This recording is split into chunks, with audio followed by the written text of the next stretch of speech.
You have to have a premium subscription to go live? That don't sound right. Yeah, it is. Yeah. Okay. All right. On X? Yeah.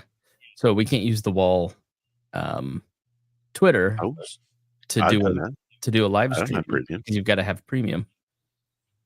That's weird.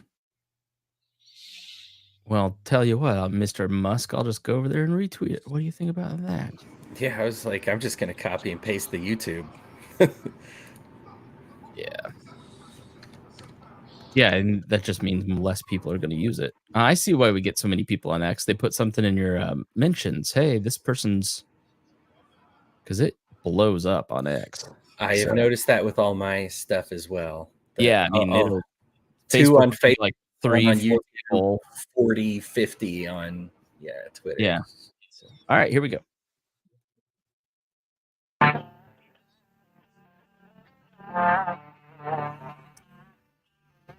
Welcome to the Chris Spangle Show. Where's this weird libertarian? Who knows anymore?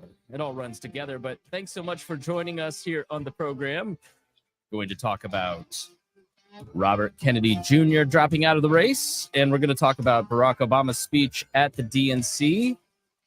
Basically, this is the, well, how do I put it? What is and what everybody would like to be. Right?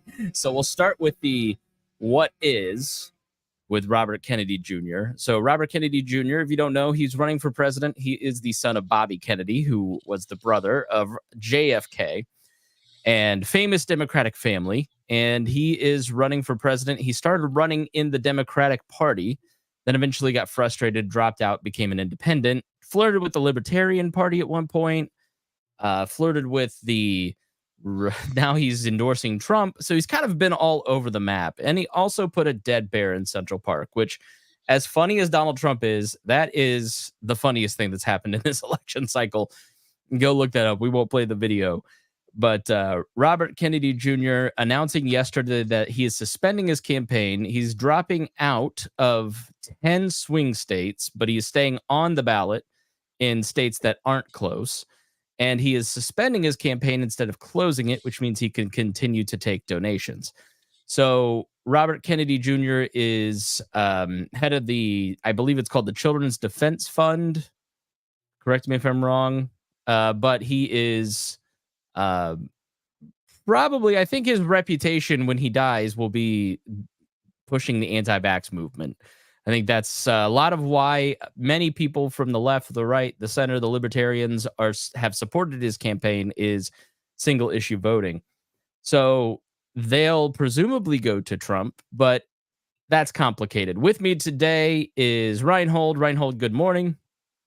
Good morning. Glad to be back doing this. Yes, I know you'll be tortured with RFK, but then you get to watch Barack Obama speak, so you should be happy. It's a fun time. Yes, and then also joining us is Hody Johns. Hody, how are you? Oh, I am so good, Chris. Thank you for asking. I almost thought, is Hody Johns his last name? Because I just call you Hody. Like it's just sort of your name. The Johns, it's so proper. It's so British. It doesn't sound like it belongs there. It should be like Hode, Houday.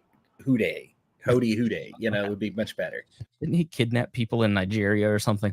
Hody's Army.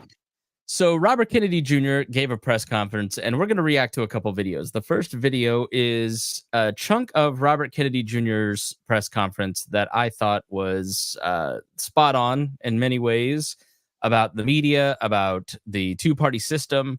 And then we're also going to play a clip of Barack Obama speaking at the DNC convention this week.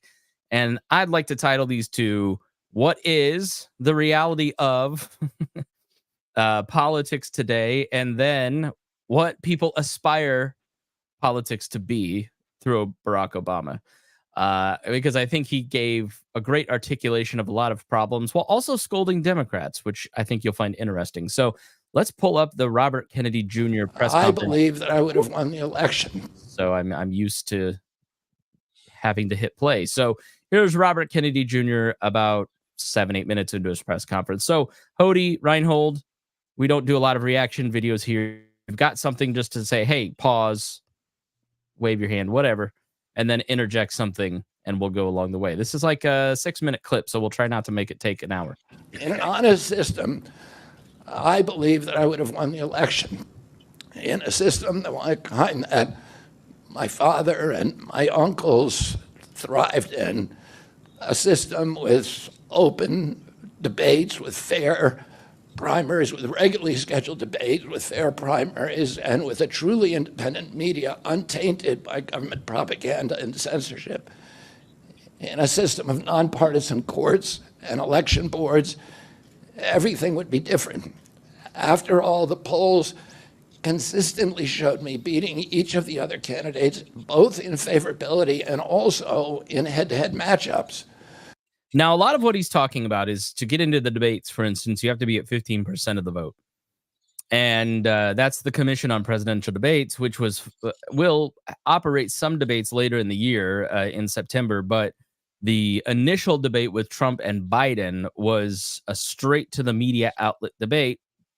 Media outlets set the debate. They negotiate terms with the candidates. They can set their own rules. The Commission on Presidential Debates has its own set of rules that have been negotiated out over time by the two parties. And they tend to keep third-party candidates out. Robert Kennedy Jr. was starting to qualify for some of those debates, and the Democrats kneecapped him. And again, remember, he was running in the Democratic primary, and he was making Joe Biden nervous in certain ways. So if you're trying to get on the ballot, you have 50 different ways to get on the ballot. There's ballot access in every state, controlled by the election division and the legislatures in all 50 states, and then even down to some counties, right? So in some states, 2% of the presidential race gets you on the ballot, which is almost impossible. Gary Johnson did it, which is why he's the most successful candidate to ever run for president as a libertarian. And then you, in Indiana, for instance, 2% in the Secretary of State's race. And in other places, it's just petitioning. You've got to go through and get 5,000 signatures in every congressional district, which means you really have to get 15,000 because the other two parties have a ton of lawyers who come in and challenge, and people write down Mickey Mouse. So it's very complicated to get onto the ballot. You also have to pay for petitioners. And this particular race, with so many third-party candidates on the ballot or competing, you've got Cornel West, you've got the Constitution Party. I forget his name. I think he's run a few times. Terrell, maybe. You've got, I said Cornel West. You've got Jill Stein in the Green Party, Chase Oliver in the Libertarians. You had Kennedy putting together his own organization.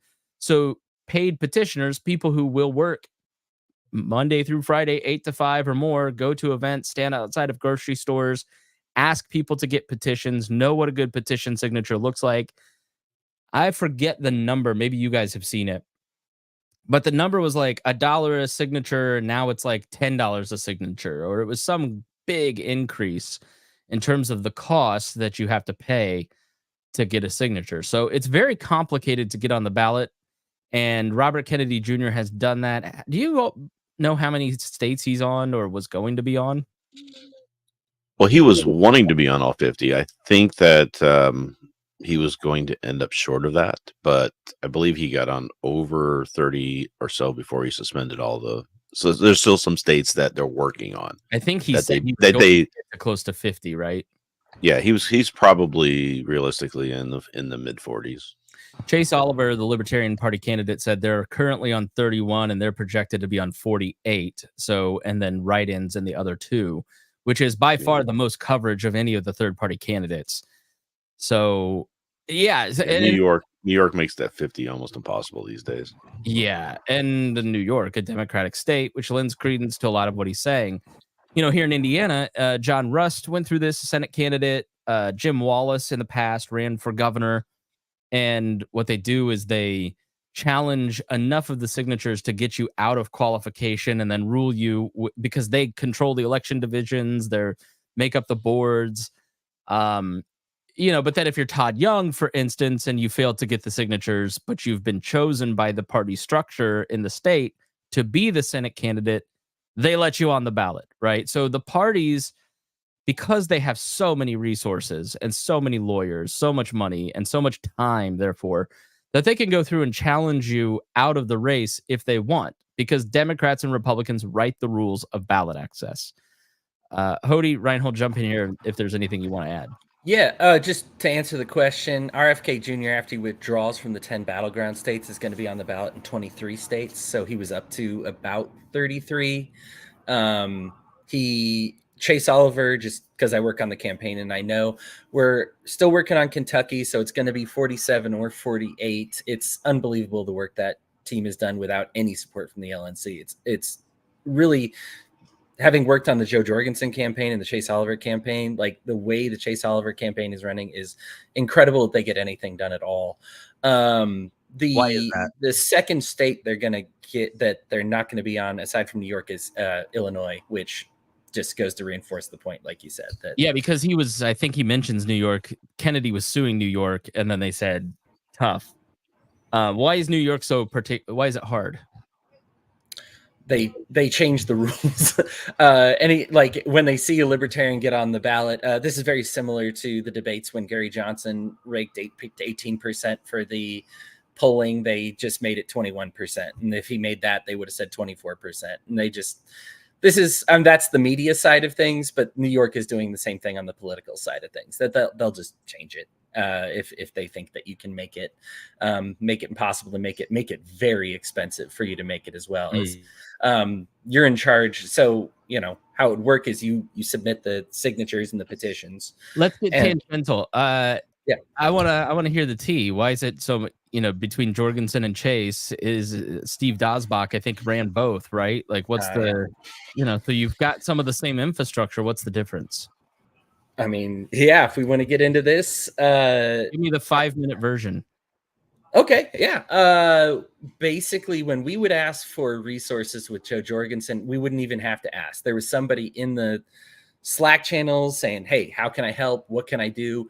Are you visiting a place today? Can we blast this out? Can we tweet this? Like, ultimately, it was very integrated. Now this, we made it to the point where it's just like, hey, we're going to be here tomorrow. Okay.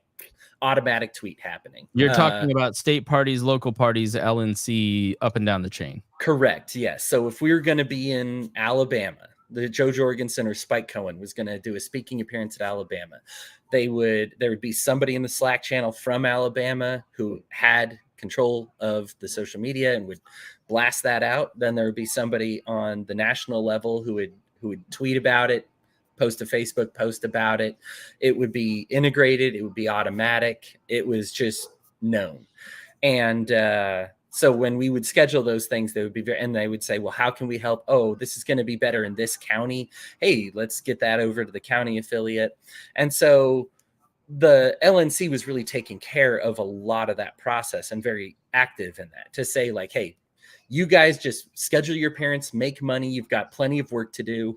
We'll work on making it as, published as we possibly can. Getting this data. I mean, very up in there, just being like, hey, just so you know, this place is open. You may want to consider this. Versus heavy with suggestion. What is it like? And now? what we have today is essentially dead silence. I don't want to say it's antagonistic so much as it is just nothing. That we will reach out to them and just be like, hey, we're going to be in let's just take the same situation. Going to be in Alabama, going to be speaking here. Nothing, no interest, no information, no tweet, no post, no, like, it's like talking to a brick wall. Is that because that infrastructure no longer exists, or is it because people just don't care? Because a little bit of both. Financially, the LNC for the Joe Jorgensen campaign had enough to give us money on, say, data, like voter data, and that's really expensive for those who haven't seen that. It's more expensive than you think it should be. But yeah, like, had the money for stuff like that. Obviously, we're not getting that with the Chase campaign. I don't even expect it. Honestly, I felt like it was way too expensive even with the Jorgensen campaign.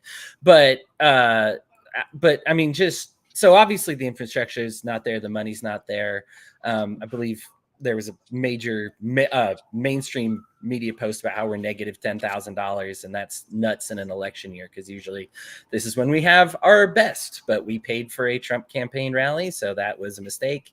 I guess they say they didn't know they were paying for that rally, but they are. the LNC is raising money with Robert Kennedy Jr., so we'll be and instead of raising money for Chase, now if I'm going to be maximum fair to them, I understand this thought process as well. Robert F. Kennedy Jr. is a fundraising machine. To your point, what you were talking about earlier with him in the polls, when you say, do you support Trump, Harris, or RFK? RFK polls at about 1%, 3%. When you say, do you support Trump, Kennedy, or Trump, Harris, or Kennedy, and use his full last name, he goes up to about 15, 18%. Wow. Just lets you know where like the American voter's mind is at. If you say RFK versus saying RFK Jr., his polling goes up like 18%. And we're going to go change the title of the show. Hold on. Robert F. Kennedy Jr. Yeah, make sure you say Kennedy. Kennedy, that's the big one. Right. So people like, he's just a money making machine, had a lot of billionaires behind him. You look at even his running mate, like just a, huge campaign, whatever. So what they see is their negative, whatever it was, $200,000 after the convention because of the Trump rally. And they're like, okay, we need some way to recoup those funds. Because they had to pay for what? Security, mostly. Yeah. The venue. I mean, yeah, the venue, from what I understand, it's mostly the hotel cost, but the hotel costs also put in security charges. The LNC is arguing that they did not know that they were going to have to pay for this. I don't know how they didn't know they were going to have to pay for it, but they do. Either way, it put them in a serious hole, because they not only are paying for the LNC to be there and people who attended the Libertarian National Convention to be there, they paid for Trump supporters to be there as well. So but now what is the Libertarian National Committee indirectly sending money to Trump?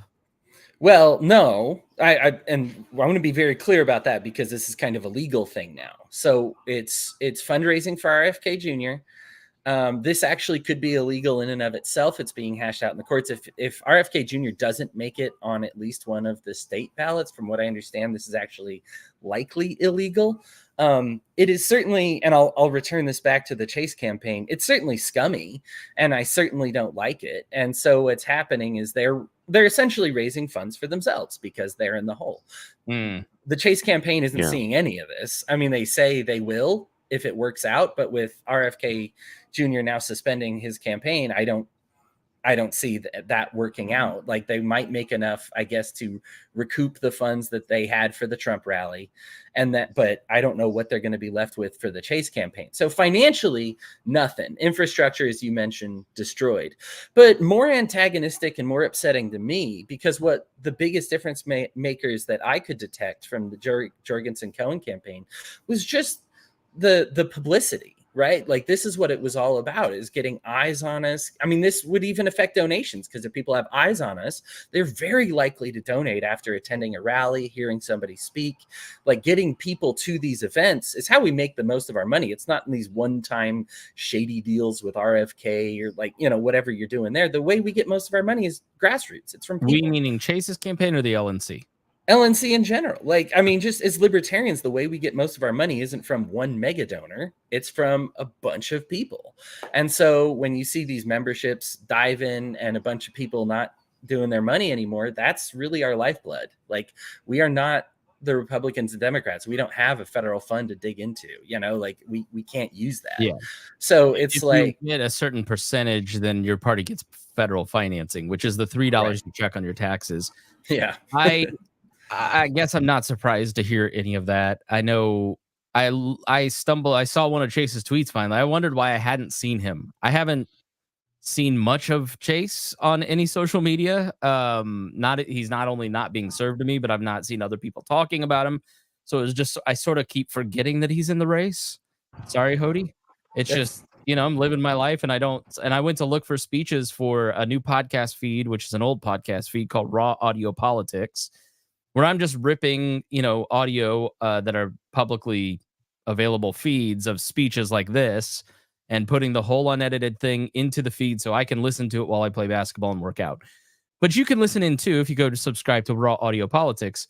So I went looking for some Chase speeches, and I found 2. Like at this point in 2016 for Gary Johnson, it was dozens, but it was about 2 in 2012 Gary Johnson's campaign. So yeah, it sort of feels like the strategy worked of moving the party backwards in order to help Trump and not get momentum. Yeah. Like, you could say that's a conspiracy theory, but could they have achieved it any better if it was intentional? No, I mean, Oh, at this point, McCardle's openly rooting for Trump. I mean, she tweeted it. They retweeted it from the Libertarian Party official account, said we're still going to work with Kennedy and Trump to win this election. So, I mean, it's remember not a when conspiracy. Angela, when Angela first started, when the whole Chase thing and he was nominated, and there was a lot of pushback from Angela. It was we're going to support him on any place where he could help beat Biden. Right. So they were focusing on avoiding the battleground states and not pulling votes away from Trump or trying to get votes away from Biden. And so they're doing that calculation where they were openly saying, they weren't saying we're supporting Trump. They would just say, we don't want Biden in. So Right. that was their goal. And now that you're hearing this exact same thing come from RFK Jr., that's the same mentality, the same logistics that they're going for. Is just to beat the Democrats. Yeah, right. Well, I mean, he has a like at what point when you've been sued out of the race by the Democrats, don't you go, all right, well, the day after your nominee speaks, I'm going to steal the news cycle from her so it hurts her bounce, and I'm going to help the other guy because middle finger to you all. So I guess I don't blame him, but he lays out why he feels that way. Let's continue with Robert Kennedy Jr. But I'm sorry to say that while democracy may still be alive at the grassroots, it has become little more than a slogan for our political institutions, for our media, and for our government, and most sadly at all for me, for the Democratic Party. In the name of saving democracy, the Democratic Party set itself to dismantling it, lacking confidence in its candidate, that its candidate could win in a fair election at the voting booth. He's talking about Joe Biden there. So they felt Biden was weak. Why are you shaking your head? Everything he just said is exactly true. Reinhold. No, he's going to go someplace. It's just kind of ridiculous, but that's fine. Okay. Just wave your hand when you're ready to fact check it. If you don't know, his voice sounds weird. It's not the audio. He has a vocal cord issue that causes him to speak like that. I think it's a genetic thing. So DNC waged continual legal warfare against both President Trump and myself. Each time that our volunteers turned in those towering boxes of signatures needed to get on the ballot, the DNC dragged us into court, state after state, attempting to erase their work and to subvert the will of the voters who had signed those petitions. by the way, not abnormal. This is why ballot access, automatic ballot access, for instance, here in Indiana, is so important. You have a set way to get on the ballot, which is 2% in the Secretary of State's race, and then none of your candidates have to get sued. But what he just described in the Republican and Democratic parties is incredibly common for independents, independent parties, and people without automatic ballot access. It deployed DNC-aligned judges to throw me and other candidates off the ballot and to throw President Trump in jail. It ran a sham primary that was rigged to prevent any serious challenge to President Biden. Then when that I don't necessarily agree with, because nobody wanted to run against Biden. I mean, he did, but Democrats by and large don't seem to take him seriously. Reinhold, is that what you were shaking your head about? No, well, the first thing was him including the using the Democrats were using the courts to go after Trump. I mean, Trump committed, hundreds of actual crimes that they're going after. It's not like the Democrats are specifically targeting him and using the courts to take him down. That's Does Eileen Cannon not help Donald Trump, in your opinion? Why wouldn't Democratic appointed judges do the same thing? If you believe that the Republicans do one thing, then why wouldn't Democrats do the opposite? I don't know about Allie Cannon, whether or not it was her doing it because she was in the tank for Trump, or her doing it because she's just incompetent. She's the judge appointed to one of Donald Trump's Yep. court cases, appointed by Trump. So let's move on. We got a yeah. lot to cover here, but we could argue all day. Predictably bungled debate performance precipitated the palace coup against President Biden. The same shadowy DNC operatives appointed his successor, also without an election. They installed a candidate who was so unpopular with voters that she dropped out in 2020 without winning a single delegate.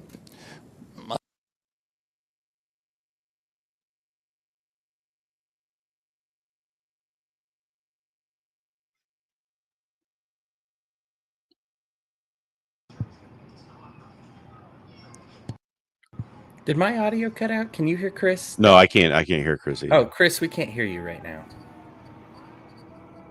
Oh, I don't think Chris can hear us. Can't hear you, Chris. Oh, okay. Well, sorry. There you about go. that. No, you're okay. I hit the wrong button. I was in. Thank you. So the way that he's not wrong. Let's tell the whole story. All right. Here's how it works. Okay, because I agree with it not being democratic that Kamala is the nominee, but this has nothing to do with democracy, right? A primary is closed party business. It's paid for by the taxpayers. When you show up to vote in a primary as a Republican or a Democrat, you're not participating in a free and open election for your representative. You're participating in the party's choice on who will be the nominee. So the party is completely within their right and ability to appoint Kamala Harris and replace Joe Biden at their convention. That's how the whole system is supposed to work because, again, it's representative democracy and at work, right? You have precinct committeemen who work into ward chairmen, who work into county chairs, who work into state central committee people, who work into, national committee members, and they're elected in those primaries or conventions all along the way over a period of years. And so your committees are supposed to reflect an accurate representation of the grassroots. And so they didn't subvert democracy by replacing her per se, but in doing it the way that they did it, they definitely, guys, left her open to this criticism, especially from a guy who was trying to participate in their primary, who is a lifelong Democrat. All right, let's keep going. My uncle and my father both relished debate. They prided themselves on their capacity to go toe-to-toe with any opponent in the battle over ideas. They would be astonished to learn of a Democratic Party presidential nominee who, like Vice President Harris, has not appeared in a single interview or an unscripted encounter with voters for 35 days. This is profoundly undemocratic. How are people to choose when they don't know whom they are choosing? And how can this look to the rest of the world? My father and my uncle were always conscious of America's image abroad because of our nation's role as the template for democracy, the role model for democratic processes, and the leader of the free world. Instead of showing us her substance and character, the DNC and its media organs engineered a surge of popularity for Vice President Harris based upon, well, nothing. No policies, no interviews, no debates, only smoke and mirrors and balloons in a highly produced Chicago circus. There in Chicago, a string of Democratic speakers. Go ahead, Reinhold. Hody wanted to say something. I was just trying to help get your attention. Appreciate that, Reinhold. So the debate, we've had 3 in a row that have changed the election completely. You look at what Trump did the first time he debated Joe Biden, completely blew it for himself. You look at the results of the election, that absolutely lost it for him because he was out of his mind. You look at Joe Biden, the last debate, had no mind against Donald Trump, right? Like, these debates have what he's saying here is absolutely true. The debate is the one time people don't get their echo chamber. You only didn't know Joe Biden hadn't. If you didn't know Joe Biden was as bad as it was, you just frankly were in an echo chamber. I mean, it's something you need to tell you. It drives me crazy because Democratic congressmen didn't know what was going on with Joe Biden. Like, all I had to do was watch Don Jr.'s Twitter for a year. Like, just watch a speech. Like, they're not watching speeches of the president. It's crazy that people didn't know what was going on. But he's exactly right in that the Democrats want to be excited. They want to feel good. We talked about that on yesterday's show. They want to feel good about their candidate. And they, sometimes when you just sort of go along to get along and you don't want to actually look at the situation, you just want to kind of feel good. And I'm not going to spoil this by asking why she flip-flops on things and has two different beliefs on certain things, right? Like, they don't want, as Democrats, to have a vetting session. And they don't have time for it. There's 100 days at the point where they're making the decision to replace him. So they don't have time for it, and the money can't be flowed to anyone other than Kamala. So you sort of see why the party made it. But I do feel like we are Democrats love to celebrate the current thing, or you need to follow the current thing, right? There's always like a thing that the media is telling you is really important.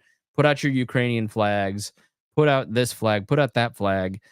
And there is a lot of in-step thought in terms of things that is controlled by the mainstream press. And I've said, I know on this show and have thought for the last couple of years that as other media outlets, the content game is so much different than when we started this show in 2012. We had first movers advantage in so many ways. Well, now everybody's got their own little show. And so you have people who are super rich and famous that you have never heard of that your 12-year-old knows of. It's just totally different. And so you don't have the same level of power at the Sunday shows or the CBS Evening News or in the New York Times that you once did. And so can we say, oh, media bias, which is an old standby? I think we can, because we've just watched someone go from, in June, a pretty unpopular vice president to a once-in-a-generation candidate, according to some people, like Jonathan Chait. Like, their perception of Kamala hasn't changed, or nothing about Kamala has changed, but perception about her has changed. And so I think his indictment of the media not taking its responsibility towards actual democracy, it's the way that Republicans have this fake patriotism of Lee Greenwood and fly the flag.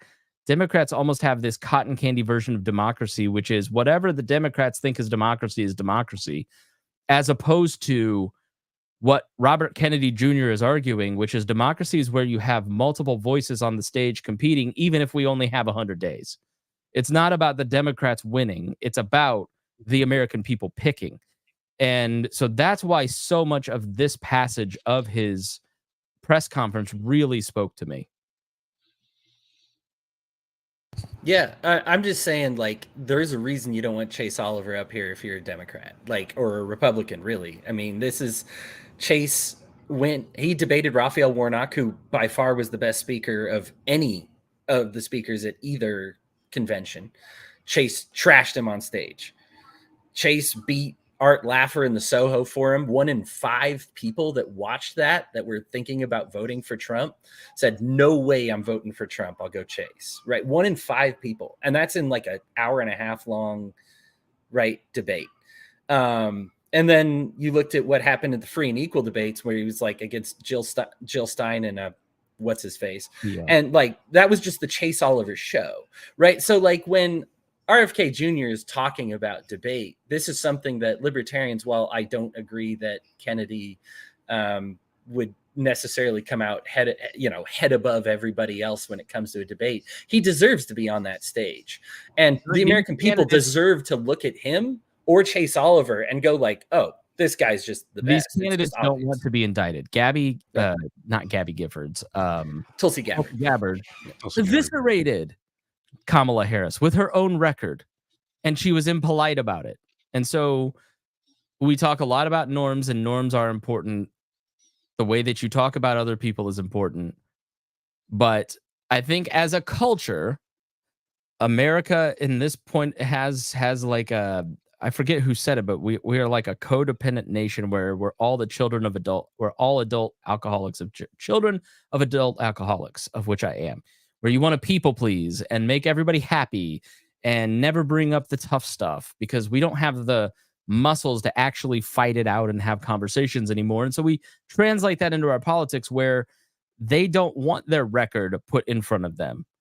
Yeah. So yeah, I agree. I think the shame about Chase is that Chase is like the first homegrown libertarian messenger since Harry Brown that hasn't come from the Republican Party really. And he never really got a fair shake, mostly out of bigotry because of his sexual identity. I mean, go look at the replies to his tweets. They're totally abhorrent. And he's never gotten a chance. And it's a shame because when you look at his messaging, he got 3% in that Senate race in a very tight race that determined the Senate in 2022, was it? And Shane Hazel, the Mises guy, got less than 1% in the governor's race that same cycle. So the libertarian vote didn't stay consistent between the two libertarian candidates in the same cycle. And I think if you go look at Shane's Twitter now, you'll see why. Oh my gosh. Kind of sad. I like him personally, but man. Well, all right. One thing I want to bring up though is that we talk about how, media doesn't want to talk about the issues. But the problem is that the people don't want to hear about the issues. The people don't care about issues. And a lot of people are trying to say it's the media that's causing that. And I think that just the media is responding to what the society is trying to say, and wanting. Because you have how many years of Trump who is completely off the wall on his policies, back and forth, left. You talk about flip-flopping or being inconsistent. I mean, he's terrible about all of that stuff. On stage hugging each other last night. Donald Trump was a Democrat a decade ago. Yeah, and you can listen to his interview with him or speech from him, and you can hear him make a statement, and then 5 minutes later he will contradict that statement, and nobody calls him out on it because everybody's just tired of it because it's constant all the time. People just don't want to even go into that anymore. They don't want to discuss it. They don't care so much about the issues. That's why it's like there's no way that we're going to get to the day of the election without. I mean, we know we're going to have a couple of debates anyway. So there's going to be times when Kamala's got to get up there and she's going to talk about a record in a debate, but it's not going to matter because it's going to be not what the people really want to hear about or care about. They're not policy wonks. They don't really. They're more about the feelings, and that's the way it's kind of been for a long time now. Is that nobody's really interested in that stuff. So I think the election phrase is so cringy, but I think it's true. People are voting on direction of the country and general tribal instinct as opposed to policy. And against another like I want to vote against Trump, or I want to vote against Biden, or vote against when you see at the DNC someone, they're going to take my gay marriage away from me. Like, I just don't think that the American people are going to stand for that. Maybe some legislators in the Republican Party would try to do that, but by and large, there's no mass movement for that, right? I mean, it's a bit of fear mongering, and the Project 2025 stuff. We're not going to get into it, Reinhold, but brilliant sloganeering and propaganda by the Democrats, but not always fair. So let's get back to Robert Kennedy Jr. Mentioned Donald Trump 147 times just on the first day. Oh, who needs a policy when you have Trump to hate? In contrast, at the RNC convention, President Biden was mentioned only twice in 4 days. I do interviews every day. Many of you have interviewed me. Anybody who asks gets to interview me. Some days I do as many as 10. President Trump, who actually was nominated and won an election, also does interviews daily. How did the Democratic Party choose a candidate that has never done an interview or debate during the entire election cycle? We know the answers. They did it by weaponizing the government agencies. They did it by abandoning democracy. They did it by suing the opposition and by disenfranchising American voters. When he says weaponizing the agencies, does he mean going after Trump and him in court? Yep. Okay. FBI, Trump, yeah, that sort of thing. Right. What most alarms me isn't how the Democratic Party conducts its internal affairs or runs its candidates. What alarms me is the resort to censorship and media control and the weaponization of the federal agencies. When a U.S. president colludes with or outright coerces media companies to censor political speech, it's an attack on our most sacred right of free expression, and that's the very right upon which all of our other constitutional rights rest. President Biden mocked Vladimir Putin's 80. Yeah, part of what he's talking about there, if not most of it, is the push to weed out misinformation on these platforms, and of which he, with the vaccine stuff, obviously probably gets banned a lot on things. Yeah. But I do get a little tired of hearing people talk about how media is censoring them. Nobody can hear what they have to say. Meanwhile, making a speech that's being carried by every news media. yeah, You see what I'm saying? It's it's not as much him. It's it's election season, and so therefore I keep getting 3-day bans for memes that I posted a year ago. But that's not what he's talking about. He's talking about his message being censored. Nobody being able to hear what he has to say. If he represents 15% of the country, why wouldn't CBS want to have him on the show to ask questions? They don't have him on, but they don't have him on and give him tough questions. That only happens on podcasts. They don't want to, the press, and I think he mentions it here, so often looks at its verification checks against misinformation as, what does the government think? Let me ask the government agency like the CDC what is misinformation or not. That's not the role of the press. They don't want to have him on because they don't want to platform him.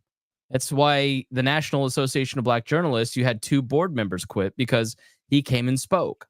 So they don't want to platform Trump as opposed to sitting there asking him tough questions and making him slip up and giving us a key piece of Donald Trump's psychology and views on race. In one comment, you understand exactly what he meant, right?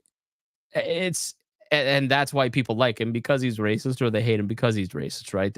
Right, but that's the point of actually interviewing somebody like Robert Kennedy and pointing out, like, hey, isn't the study on autism being caused by vaccines, the research that you use, outdated by about 50 years, but you keep using it? So he should be interviewed. She should be interviewed. Kamala Harris should be out there giving interviews every day. And if she screws up, then we should see the actual person that is running for president, not some glitzy, glamorous presentation where Barack Obama and Bill Clinton do the heavy lifting, because they gave amazing speeches and Kamala Harris was totally forgettable in her speech.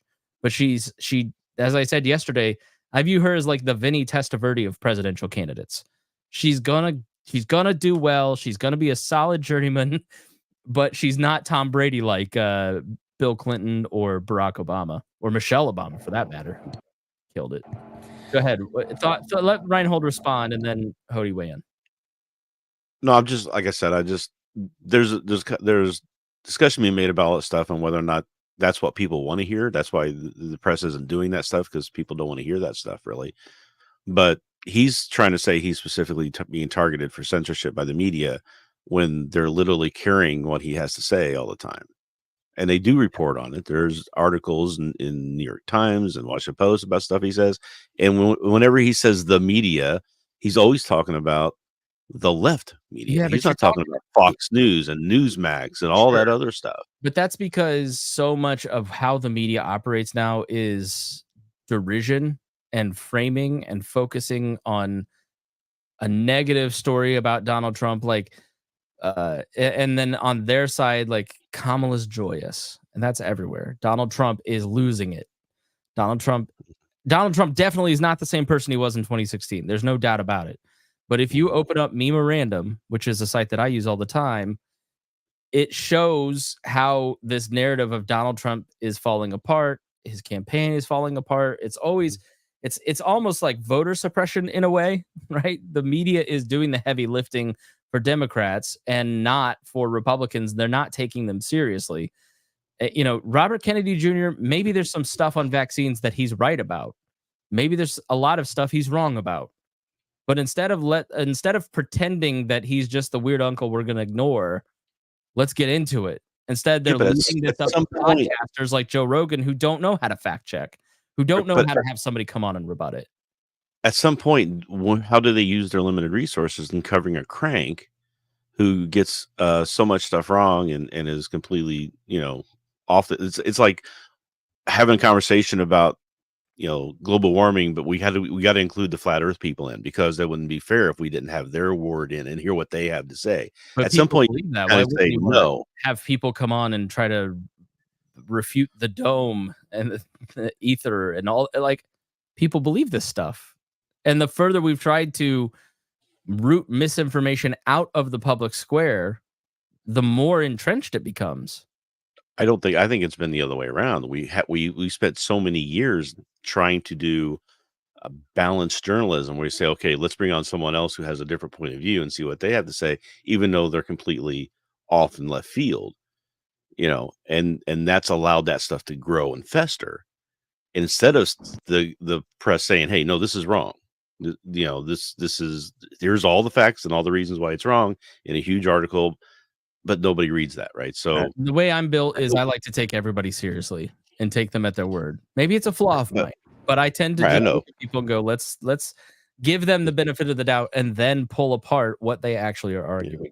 But then Paul does have a point too. Is like, what I was trying to say is that he's trying to say that nobody covers him, nobody gives him interview, that stuff. But he just said that he does 10 interviews a day.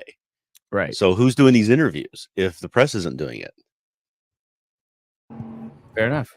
Yeah, I mean, Paul says, except me, you never take me seriously. Paul, I responded to you and gave you. I do take you seriously, but I also like having fun mocking you, and vice versa. Paul was going on about science and something, and I just, I don't even disagree with him. I always just like to poke, and I'm like, how can I make him rage quit? Because he gets so worked up about like science misinformation, and it's like galt. It makes me laugh. Go ahead, Hody, before we keep going. Yeah, I think I'll just keep it simple. Chase is at his best when he has a Republican or a Democrat next to him. Chase by himself is fine, but when he's scorching somebody, it's when he's next to somebody. I'm with you on this one. Put the crazy out there. Let people tear apart crazy for what it is, and it's absolutely how things used to operate. You read a book like The Guarded Gate, and you look at how they needed to repress dissent in order to pass the things that they do. And everything's fine when we take the crazy person, put them on stage and make them look crazy. Like I will say this, as far as bias goes, look right now. I mean, there are over 50 members, senior intelligence officers, FBI, CIA people that signed a document saying that the Hunter Biden laptop story is fake. How are you supposed to think, if you're a Republican, then that everybody's not out to get you, right? Because that ended up being very real. Not only that, we actually have evidence now that they knew it was real. They signed a knowing falsified lie. You look up that story, look who's actually running that story.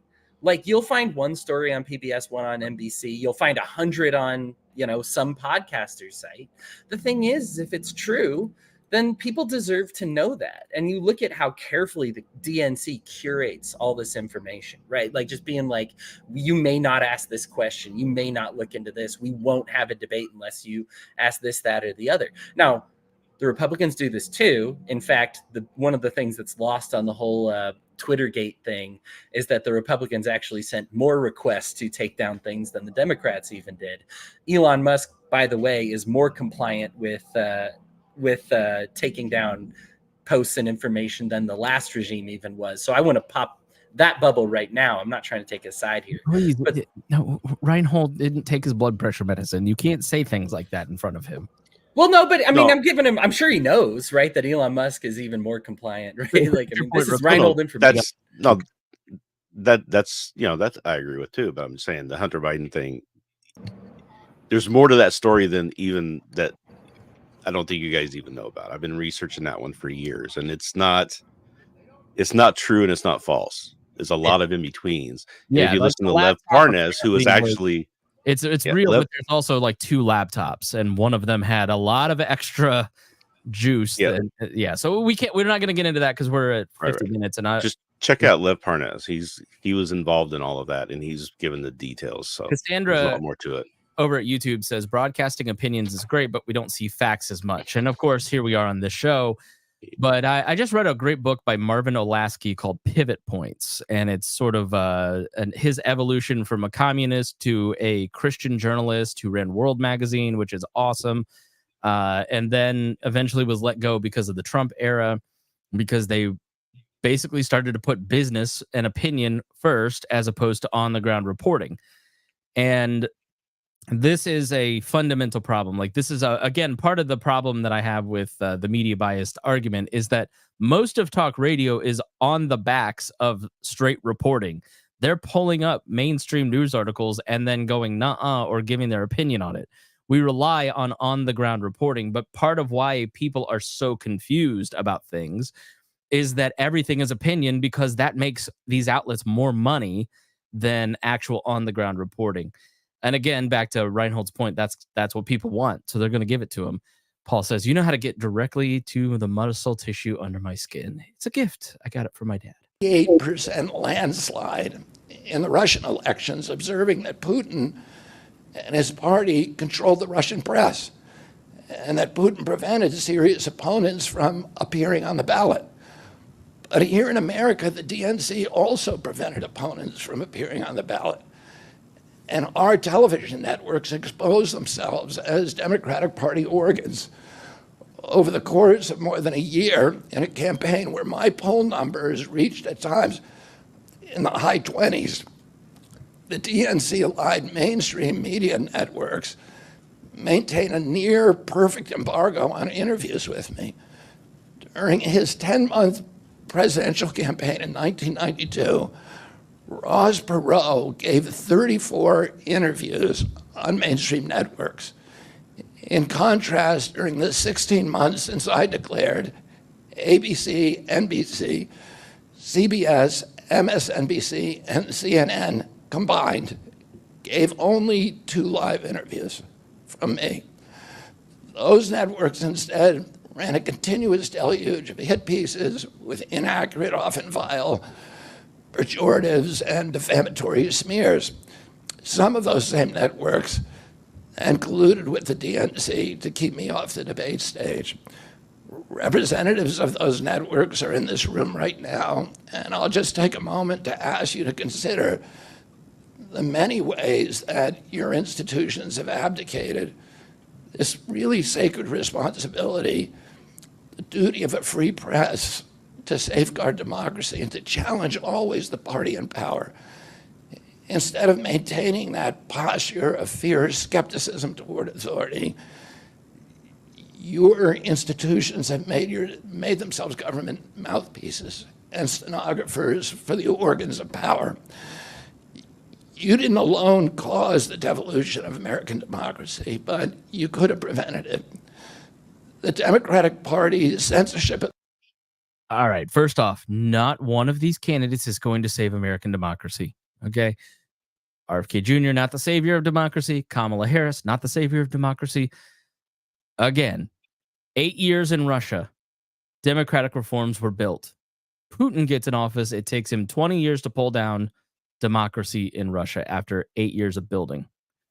We have 250 years as a democracy and a republic. It's going to take a lot more than Donald Trump, Kamala Harris, RFK to destroy American democracy or to save it.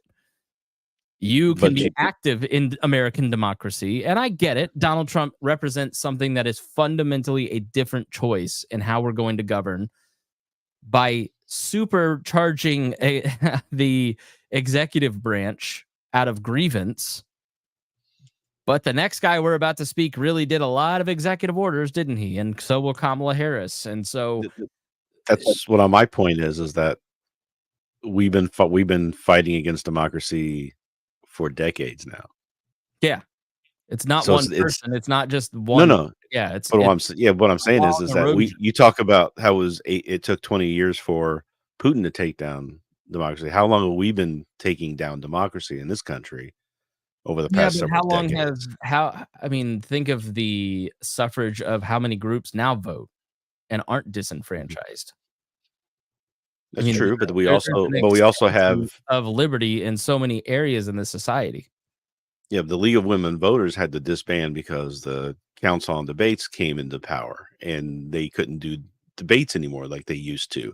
The press used to go after Nixon hard, like that sort of thing. And then now they're soft pedaling and stuff. Then they go after Trump and they're being told they're being too hard on Trump and they should back off on that. And then so the press is lowering and lowering their job of holding power to account for years. Well, they have less For power themselves.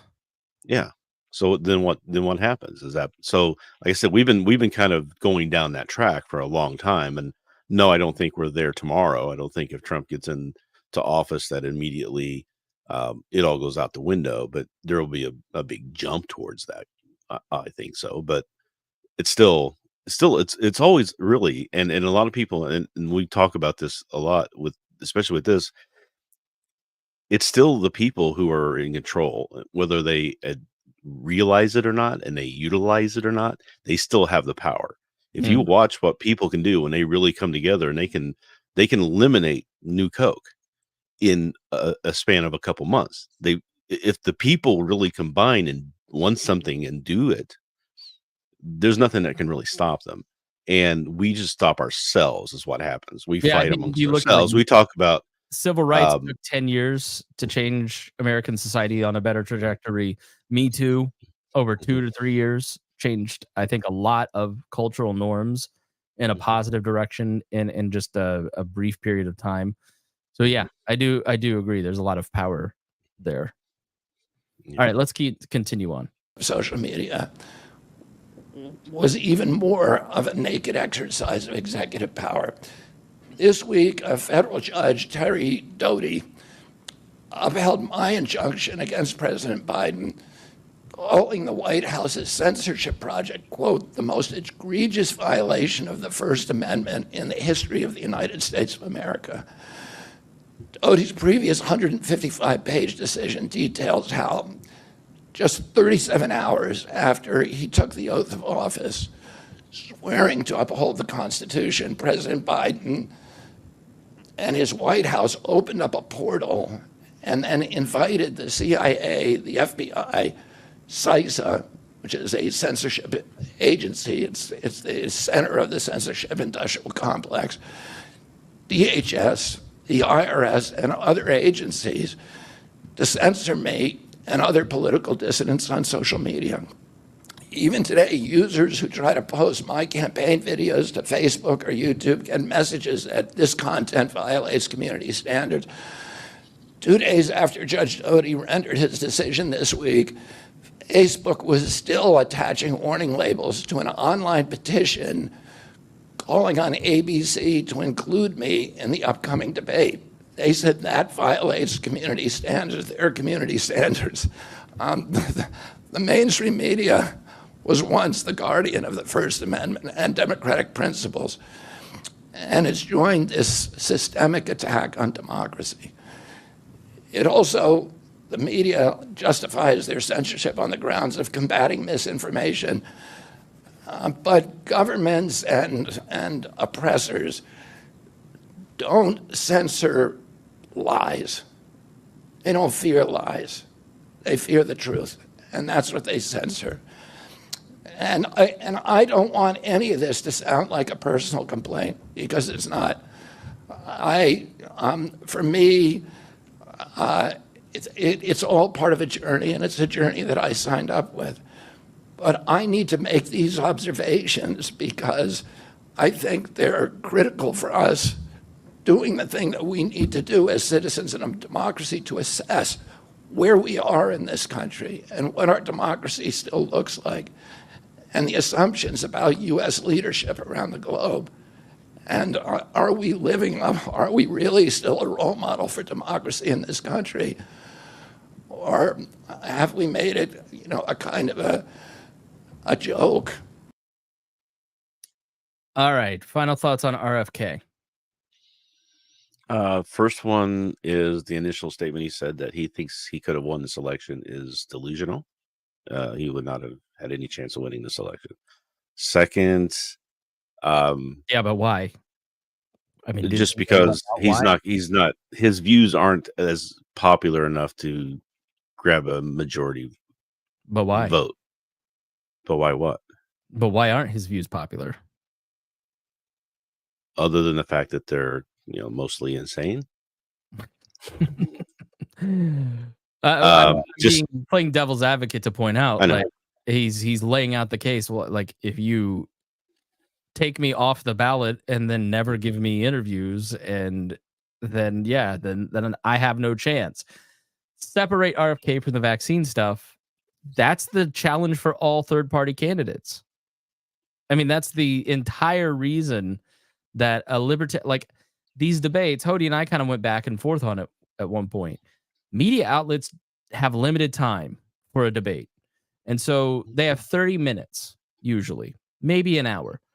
And you've got to give everybody fair and equal time. So you give each candidate 2 minutes to answer a question.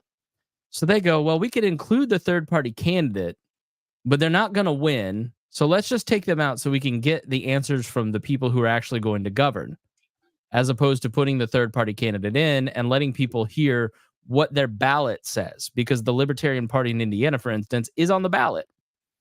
But they've made the decision that it's not worth your time to hear them. It's not worth their time, literally, because they want to make sure that they can get the maximum amount of people watching, get them the most information. And that's why these debate commissions, the Indiana debate commission, is incredibly important, because in their bylaws, they say you have to include everybody that's on your ballot. And killing that off is a huge mistake, because now what you've done is you've given it back to the local TV station that demands you raise $100,000 to get on the ballot, which Don Rainwater could do and did. But there's a lot of other people that don't make that. And then when they show up to vote, they go, oh, there's a third choice. Wonder what that guy believes. Right? Because people don't pay attention. Like I was talking to somebody the other day who said, yeah, I just found out like 3 days ago that Kamala Harris is now the nominee. Like literally hadn't heard in a month that any of this had happened. So just checked out. She said, I get all my news from you. I was like, oh boy. I do appreciate that trust. Mm-hmm. And I take it seriously. But I think the entire argument that he's presenting there is right. I mean, maybe RFK doesn't represent the views of a lot of people, but this country has a dozen different directions that it wants to go in political views that could be put on our ballot. And he just articulated why that doesn't happen. Right. But here's the thing too, is that our country also has so many more ways to get messaging and media and information across, that the fact that him and he's getting poll numbers like that is kind of goes against his point. Right. I mean, I am 100% in agreement with the debate stuff and news media trying to carry and give the information out there, but also he couches his actual good points in such kind of paranoid drivel that it's really hard to take him as seriously as I think you're wanting us to do. And this, why wouldn't you know you what I'm take saying? somebody seriously who has grown in influence, especially post-COVID and the way that COVID was handled? Why wouldn't you take him seriously? Because if you want to teach people not to believe what he believes, you've got to actually take him seriously. You cannot deride someone out of the race. This is, I think, an important point of why Kamala Harris is starting to be successful, where Hillary Clinton and Joe Biden haven't been, although Joe Biden beat him. Hillary Clinton just mocked him, put him down, obsessed over him a little bit, talked down to Trump, played it, kind of lazily because she didn't think she had to, and she lost to him. Joe Biden was going to lose this race because he was like, we all need to be really afraid of this guy. He took him too seriously. Kamala's most effective line in that speech the other night was, he's an unserious person, but we do need to take it seriously that he's running for office. Right. Right? They're taking him seriously, but they're also treating him unseriously. Right.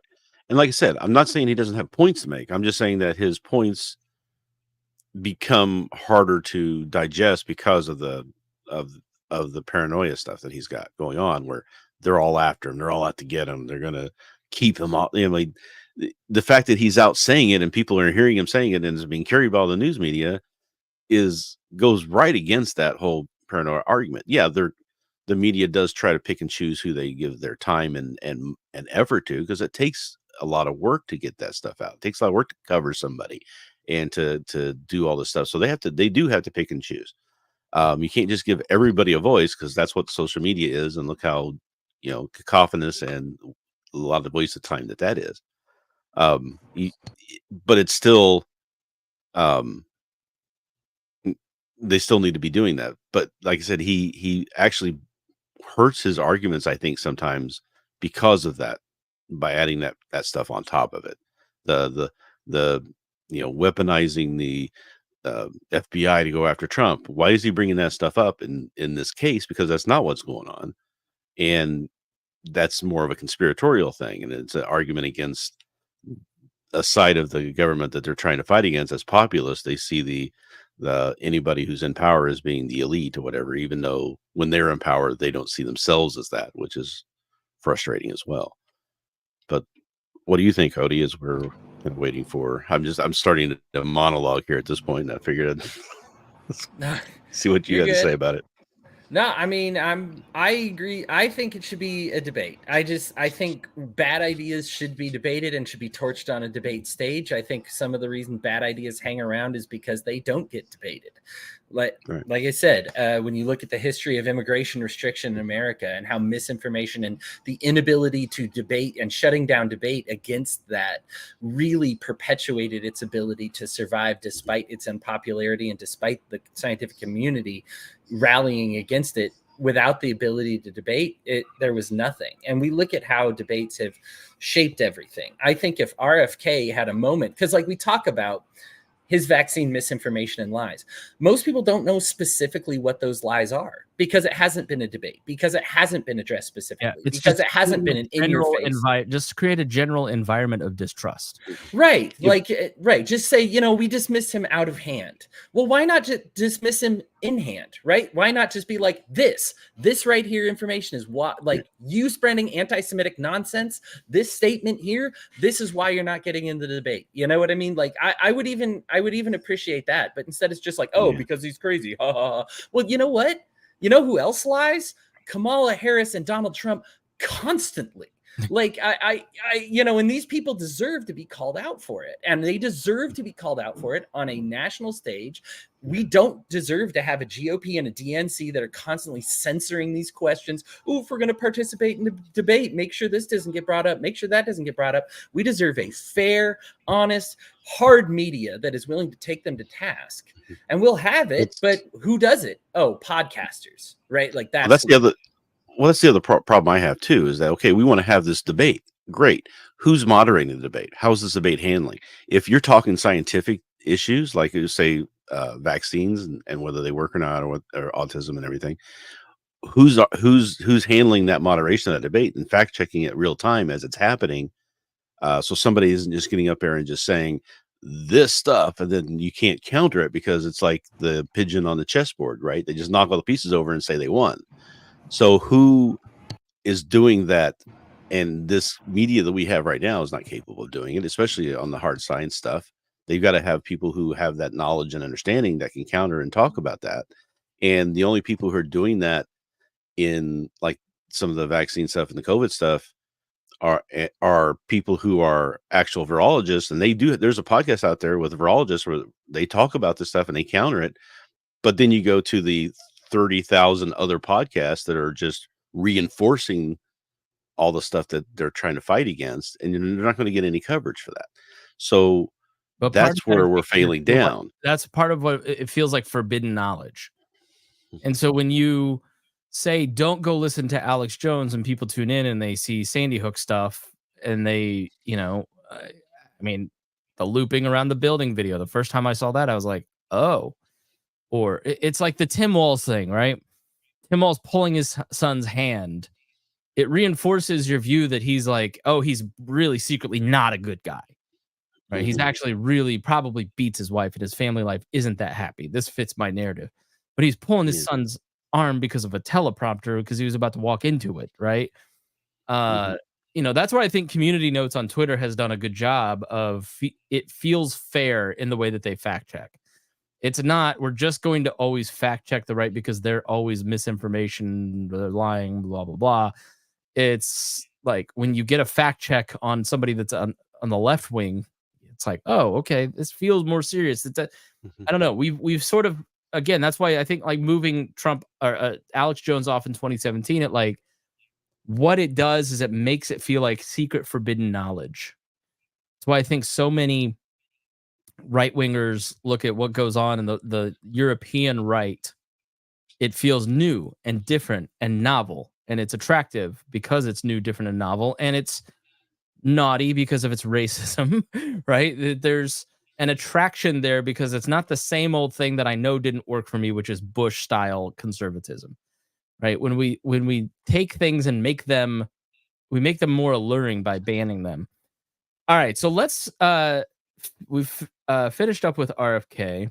Thought that was a good clip, and so I think he really articulated a lot of points about why our democracy is broken because of the two-party system and how things work and how they ought to work better. And he is saying, here's the vision of the Democratic Party that's very negative. And I want to play a clip from Barack Obama. And I'm going to let this play more than this last clip just because we're getting over time. But I think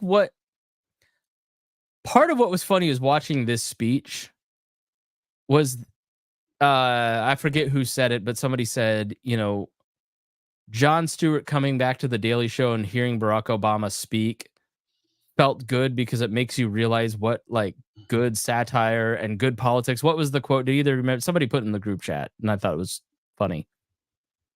It's been a while. I got it right. I got close, right? Yeah, it's close. It's the idea that this is what we kind of forgot this could be at a level of what it should be, and what we are accepting now is so much less. Yes, I mean everybody that looked at Joe Biden and Donald Trump went, these guys can't articulate anything, let alone a higher vision for what America ought to be. Yeah, and Trump won because he beat the only person who was more hated than he was at the time, right? I mean, it was just like, these are the worst people, and then you've got now the worst people of the worst people, and now you get even more worse people. I mean, how far can we go down with this? Hillary's speech was terrible. Hillary's speech was about her and her place in history, and her campaign was about her. I'm with her was her slogan. And I think Kamala has done a great job of saying, I talked about it yesterday. She's triangulating her messaging like Bill Clinton, and she's shifting to freedom like Ronald Reagan. And somebody is doing that. Well, yeah, it's David Axelrod wrote this plan, and she's just executing David Axelrod's plan. But my larger point is like when you go from Bill Clinton to George Bush to Barack Obama, I think most of us grew up in a period where you had Tom Brady, Peyton Manning, and Drew Brees in terms of their ability to message what America is and ought to be and where we ought to go.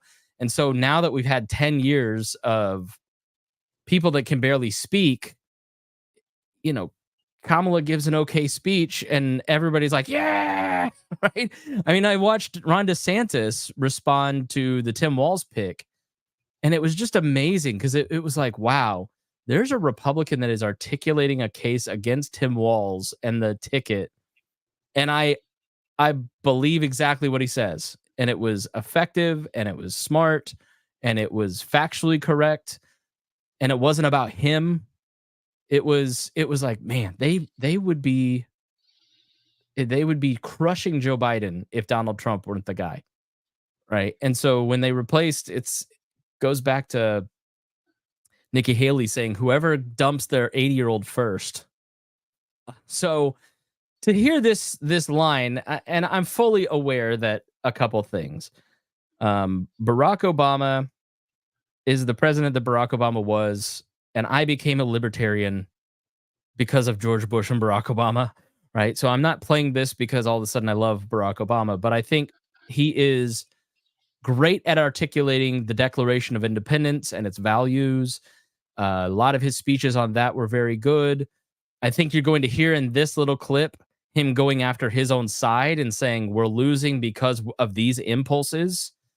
And you also hear great social commentary that I've talked a lot about on this show that a lot of people have glommed onto, and he applies it to the political process. So I thought this was a very telling clip in for those reasons, because it was nice to hear someone articulate these things. So let's listen to Barack Obama. That's the only way this American experiment works. And despite what our politics might suggest, I think most Americans understand that. Democracy isn't just a bunch of abstract principles and dusty laws in some book somewhere. It's the values we live by. It's the way we treat each other, including those who don't look like us, or pray like us, or see the world exactly like we do.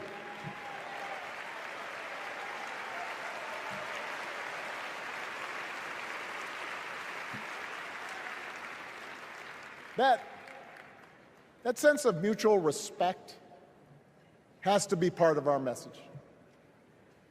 Our politics have become so polarized these days that all of us across the political spectrum seem so quick to assume the worst in others, unless they agree with us on every single issue.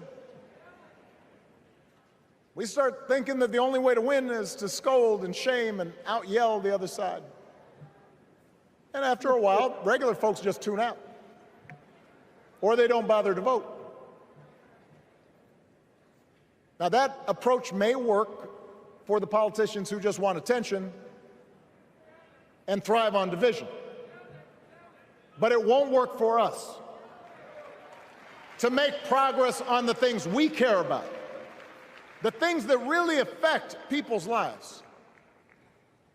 We need to remember that we've all got our blind spots and contradictions and prejudices, and that if we want to win over those who aren't yet ready to support our candidates, we need to listen to their concerns and maybe learn something in the process. I'll pause here and say that if you listen to Bill Clinton's speech, about 3/4 of the way through, he said the exact same thing almost. They both reiterated. I mean, two very successful Democratic politicians taking their own party gently to task and saying, we're not listening to people, we're talking down to them. And I thought that was very solid. And it's one. Go ahead. That's one thing Kamala's been doing too. I don't know if you notice when she's getting pushback about the from the Palestinian side, the pro-Palestinian side. She's not saying be quiet or shut up or keep those people out as much. It's more, we need to do a better job of hearing your concerns, but we also have to get on with these other things that we're working for too, and we got to go together. We do it to get there. So she's trying to take that message, and whoever's giving her this advice is getting her into that. Yeah, I watched a lot of this convention, and one thing that stood out to me was there weren't any comments about baskets of deplorable type statements. The negative about conservatives always was delivered in the form of Donald Trump does X. Okay, it was always about the man Donald Trump. It was never about the other side or the right or conservatives or even the conservative Congress. You got a lot of, and I think in going back and kind of watching some of the RNC stuff and listening to those speeches, it was a lot of the left. And one of the mistakes that Democrats have made in taking on Trump is that the person who is a natural Trump supporter feels attacked. And I think they tried very hard not to do that in this convention, while also trying to show we're patriotic, we love America, we're masculine, we're these things too. You don't own the word freedom. We have our own version of freedom. So it was definitely a message shift away from the stuff that didn't work in the Hillary era and in the Biden era, which, we are moral and you are not moral, and anybody that is against us fall off a cliff and die. Right? I don't know. So I think politically they understand a lot of their base is a lot of the reason that people aren't Democrats. I mean, people don't. It's hard to look at the messaging of violent Republican extremists, and all these guns, and they're all just going to kill us if we don't vote for Trump. Blah blah blah blah blah. And then the RNC is like a fun party, no violence. And then the DNC shows up and there's violence, right? It's definitely an acknowledgement that there's some problems in how Democrats are connecting to the broader public. If a parent or grandparent occasionally says something that makes us cringe, we don't automatically assume they're bad people. We recognize that the world is moving fast, that they need time and maybe a little encouragement to catch up. Our fellow citizens deserve the same grace we hope they'll extend to us.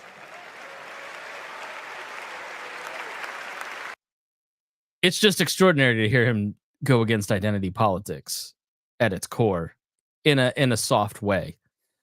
So I thought that was a really interesting section of the speech.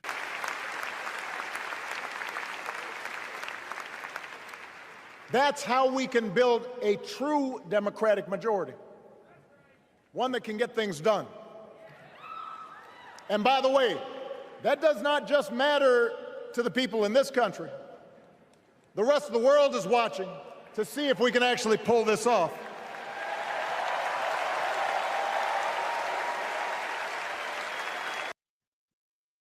By that, he means America, by the way.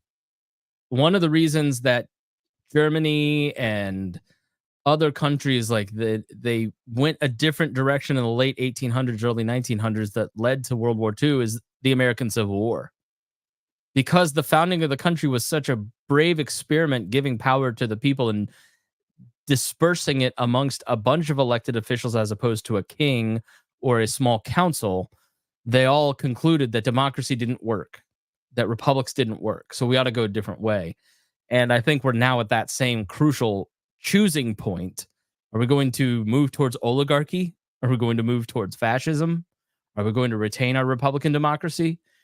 There's some really big questions that the world is watching. Can America, the last bastion of freedom and representative democracy, can it survive?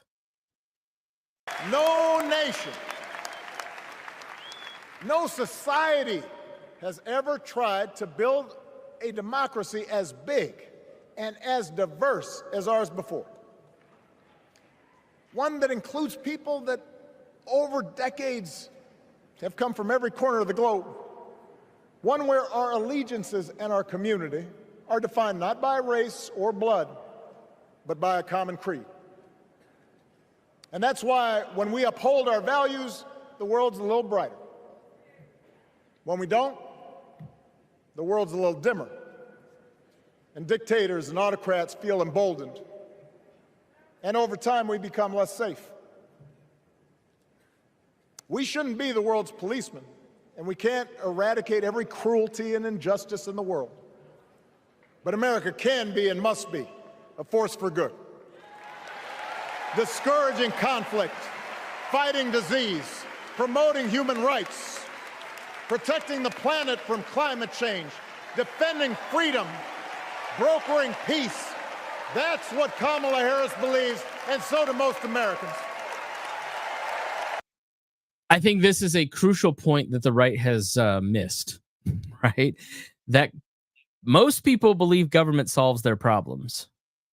And they're looking for ways that the government will solve their problems. And the atrophying of those muscles on the right, I think it was staged through the Bush years because Republicans, there's two ways to look at laws and government and politics, right? There's the moral view and there's the utilitarian view. Is it moral to do and should we do it? Negative liberty is it moral for you to do this to me? And the positive view of liberty is, which Barack Obama holds, is the government should do this for the individual to make our lives better, right? It's a moral issue. And then there is the utilitarian view of is the thing that you're going to do or doesn't work, right? And Republicans and people on the right and libertarians specifically spend a lot of time talking about the general morality of government shouldn't do X, and they spend a lot of time of it didn't work and it doesn't work, but not a lot of time talking about what we should do for people. How do we actually keep ourselves safe? How do we deal with the pandemic? How do we feed the hungry in our communities? Right? That's the problem with the modern libertarian message, and why it doesn't connect with people is because it's so against everything that it doesn't have solutions for things. I've said this the entire run of this show. We're too much change and not enough hope, right? Because this show was started under the Barack Obama administration. And I don't know that I've always done a great job of that either, because it's really easy to be a critic. It's hard to come up with the plans to fix it. And so I challenge people on the right, Republicans and libertarians, start thinking more about what you can do for people, how we can message to give people hope that there is a solution to their problems that doesn't involve government intervention, and less about this is an unfair thing that is being done to me. This is the legacy of the Trump administration, is the inherent victimhood of the right now. And that does not connect with voters. What voters want is what he just said. I want a solution to my problems. And if your solution means I've got to pay less taxes, I'm probably going to go with you. I just want to know that you care about the moral issues that I care about. And then give me solutions that work better than their solutions. But there's very little in terms of the way that the right messages anything that speaks to the morality of people and to the utilitarian view, and merging those two things. And so this is just a call to heed those words and say, look, don't lose because people love free stuff. It's that we haven't explained how things can be freer and work better for them.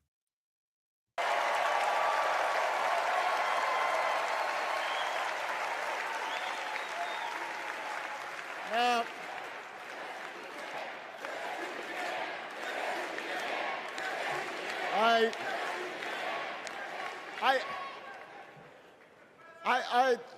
I know these ideas can feel pretty naive right now. We live in a time of such confusion and rancor, with a culture that puts a premium on things that don't last. Money, fame, status, likes. We chase the approval of strangers on our phones. We build all manner of walls and fences around ourselves, and then we wonder why we feel so alone. We don't trust each other as much because we don't take the time to know each other. And in that space between us, politicians and algorithms teach us to caricature each other and troll each other and fear each other. But here's the good news, Chicago. All across America, in big cities and small towns, away from all the noise, the ties that bind us together are still there. We still coach Little League and look out for our elderly neighbors.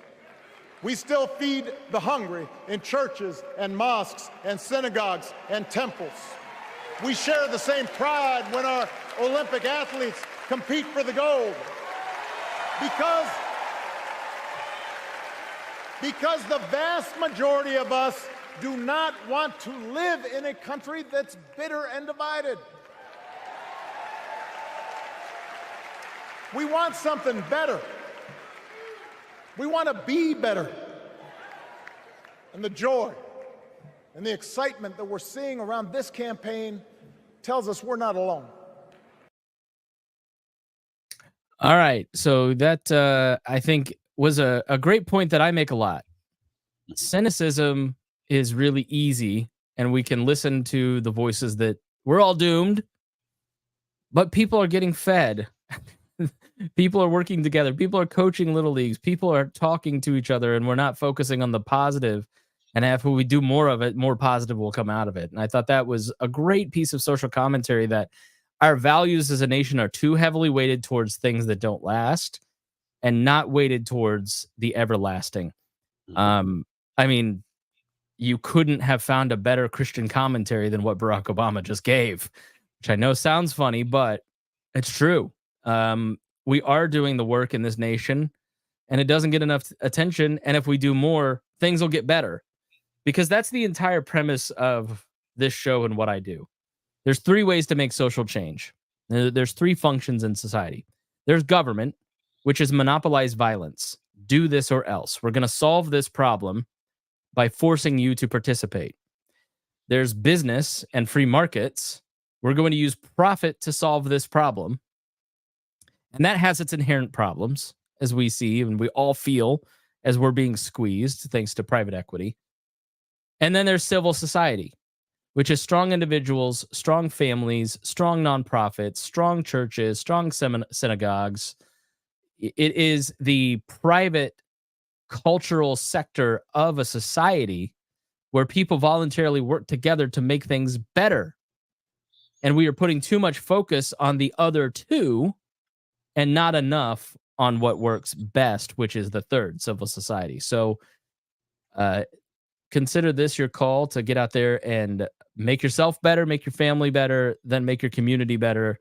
And in turn, those other two, the free market, or free-ish market, as I'll call it, and government, will catch up to what the culture has built, because they're lagging indicators. They respond to what happens in civil society.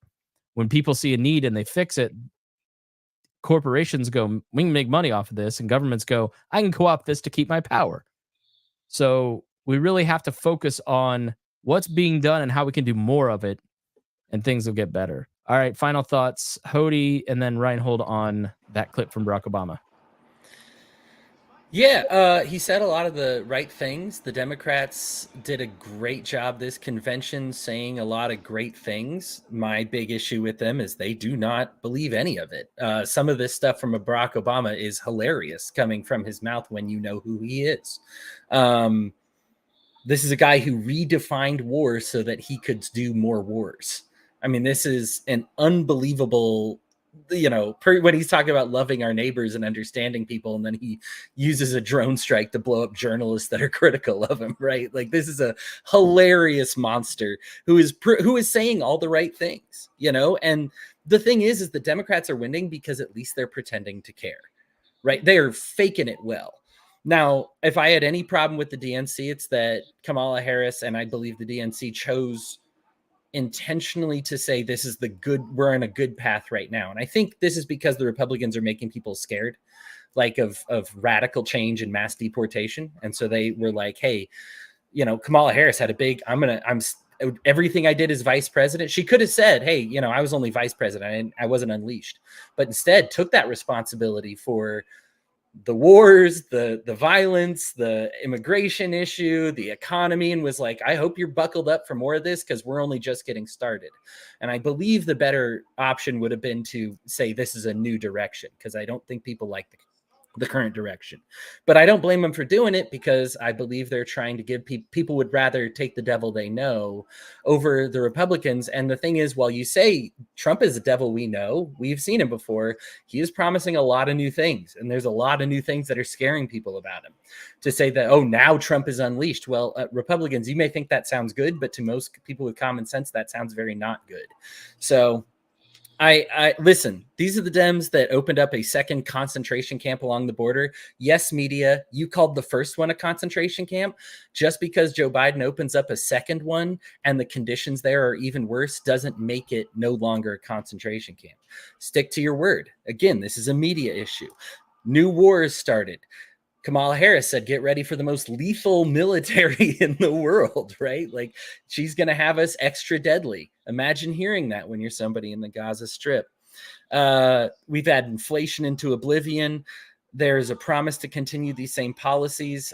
My issue with the Democrats isn't that they actually said many right things. It's just that they don't believe any of them. But this is when we talk about it from a libertarian perspective, and Chris, I have you to thank for this, because it's all about that culture side. It's all about that social side. And that's what we need to be focusing on, to say, listen, yes, you can point out they're hypocrites all day long, but why not at least take their winning message? Because the messages that landed are extremely libertarian, or should at least be, right? Like, these are messages that we should embrace. What you just heard from Barack Obama about loving your neighbor, about accepting people for their differences, about hearing them. He's absolutely wrong about that being what democracy is, but he's absolutely right about that being a good thing. And libertarians need to be the good guys. I just wrote down here, I'm done with black-pilled libertarians and this negative, hopeless future. I would rather be lied to and have somebody at least have some hope for the future than be told the truth and told the future is bleak and dire and terrible. Like, that's no good way to sell this message. And there's nothing you can do to change it. It's just them are going to lord over you, and it's all over until this collapses and your family dies. Right. Okay. Thanks. And right. Yeah, for you. Great. And if your point is, oh, well, when a libertarian wins, it's going to be better. Well, you libertarians have already said the system's rigged. You know it is. We heard RFK. We've heard the libertarians. It is rigged. Somebody asked me recently, like, why don't you like the Mises people? It's ideological, right? And I said, no, it's because every interaction with them is horrible and they've treated me terribly, and I just don't like them as people. Why would I want them to be in charge of anything, let alone have the power of government over me? Oh, well, but you're working against your interests. Yeah, but you're not nice people. You don't like me. You tell me I'm awful and terrible. Why would I vote for you? Why would I like you? And so it's self-inflicted. It's so much of the right now is self-inflicted and stupid and doesn't ring true to people. It's just that they don't want bigger government. They don't want unrealized capital gains taxes. They don't want 40% capital gains taxes. They don't want the economy to get worse because they fundamentally understand that raising those taxes makes the economy worse, whereas lowering those taxes led to the Trump boom. So it's if the right could be the type of people that you wanted to be around instead of like this weird weird is a great word to put it, but what's the term, transgressive, where it's I'm going to be the meanest to you possible to get kicks out of my group. It's just very childish. When you have JD Vance up there calling a stepmom childless. This is not, it's one thing to find like a blue-haired TikToker that's going out of their mind. It's another thing to have the vice president up there on the stage and just be like, being a stepmom doesn't count as being a mom. Right. Like, that is, and you just look at this mainstream swell within the Republican Party making fun of Walz's mentally challenged child, lying about why he got his hand pulled because it was a teleprompter, and then covering their tracks when they get caught on this lie. Why do I want to be? I don't want to be with the liars. I don't want to be with the people that make fun of stepmoms and interracial marriages and mentally challenged people. Like, libertarians need to be the good guys. When you're talking about the Mises Caucus, this is so true. I agree with them on like every platform point. I agree with like the classical libertarian people on like none, but the classical libertarian people are nice and you're not. And ultimately, I'd rather be surrounded by nice people than right people, because right people sell out their values if they have no character, and good people don't, right?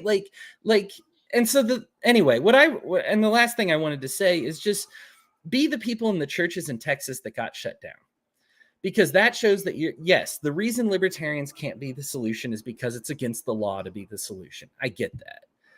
Go and do it anyway, right? At least show the effort. At least be the people that say, hey, I tried to be the solution. This is the show that you actually have the solution for America. Don't just talk about the welfare state, do something about it, right? And then, yes, if the government shuts you down, as they will, then at least you can hold up and say, I love these people and I tried my best. Instead, what do you hear out of libertarians? Oh, these welfare whores, these people that they just grub onto the American taxpayer. They just want my money. Oh, mass deportations are the one thing I agree with, like, the Republicans with. Like, you're out of your mind. You've become the bad guys. And this is my final point. Just be the good guys. Libertarians, be the good guys. Be the people. If everyone's best friend is a libertarian, liberty is going to sweep the country like that, because even if they don't agree with you, they won't allow policies that illegalize you, right? They will fight for your inclusion on stages. Right now, people won't fight for our inclusions on stages because we're jerks. People don't feel bad for us. So yeah, it can be illegal and wrong and unconstitutional and whatever, but nobody cares. Nobody's going to care until you are a person worth standing up for and worth getting in trouble for. Oh, dang, Cassandra, the court jester can't be king. Ooh. That's trouble for me. But yeah, anyhow, thank you. All right. Thank you, Reinhold? everybody. Similar thing. Just the point when he makes at the beginning about the divisiveness and how that can't be how you do politics. It's exactly why I was calling out the Mises Caucus since 2017, because they started going after the power that they wanted to have by using divisive tactics to do so. And while that will gain you temporary, easier benefit to what you want, your power, because it will motivate people for a period of time. But after a while, it becomes exhausting. People don't want to continually be in that mode, and I think we're there now nationally. I mean, you see the results of what happened in the Libertarian Party from what they did. They created this divisive nature. They get into power, and there's nobody there left with them. They're wondering where everybody is. They can't get any donations. They can't run the organization. They can't support their candidates, the ones they even choose to support, right? All because they took that path to get there instead of trying to earn it by having your ideas be the ones that people agreed with and chose and moved forward with. So that's the thing is I really took out of the beginning of that speech was that he was really hitting on the same thing that Trump has been doing, where it's mostly a divisive nature type of populist movement that will eventually fizzle out because people will get tired of feeling like they're the victims all the time or feeling like the other person's the enemies. People don't want to be enemies with their neighbors. They really don't. They can get convinced to do it for a while, but after a while, it will fall apart. It's the Democrats have always kind of confused me a lot on the libertarian side because they have a lot of identification of the problems that I see, but their solutions are all wrong, right? But that gives me hope. At least they see the problems, whereas a lot of people in the populist right that's going on now don't see the problems. They don't think they're problems. We're treating people who are trying to come into this country badly and making it hard for them to do so, trying to escape torture and rape and murder from their governments. So they don't want to come here and institute the same one. That would be silly, but that's what they're being told.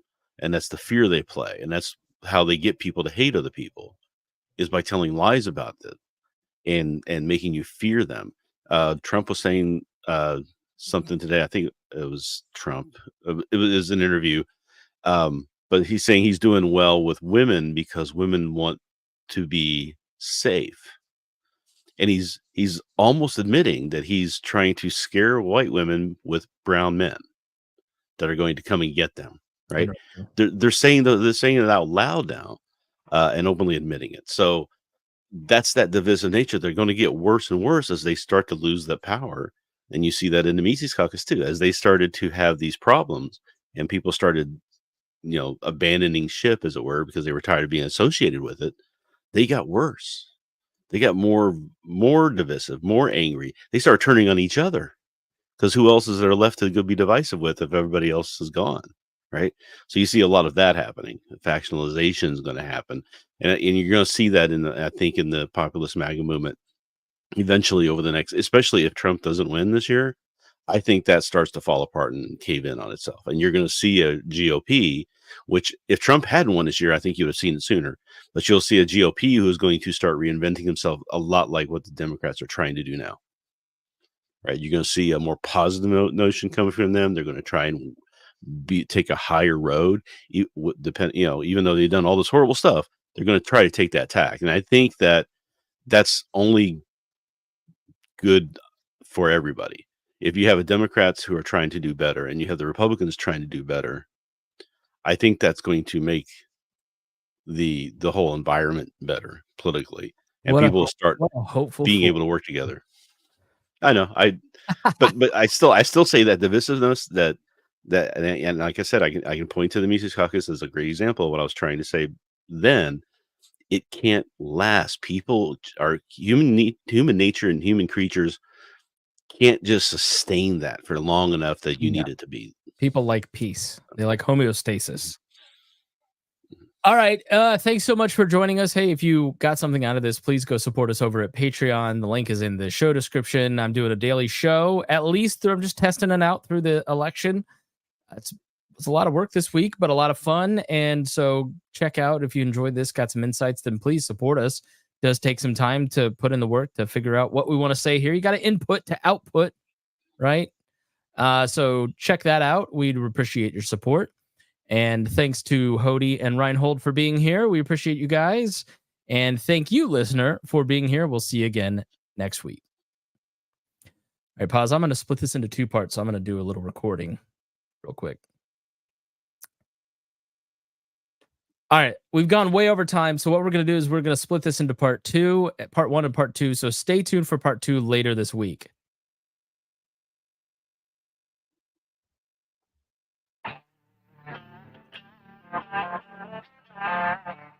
Welcome to the Chris Spangle Show. Thanks so much for joining us here on part 2 of this episode as we continue talking about RFK. We heard a little bit about why America has problems. Now we're going to hear, what can America aspire to be, in the words of Barack Obama. So thanks for staying tuned here. Stay tuned for part 2, which begins right now. All right, fellas. Thanks so much. I'll see y'all later.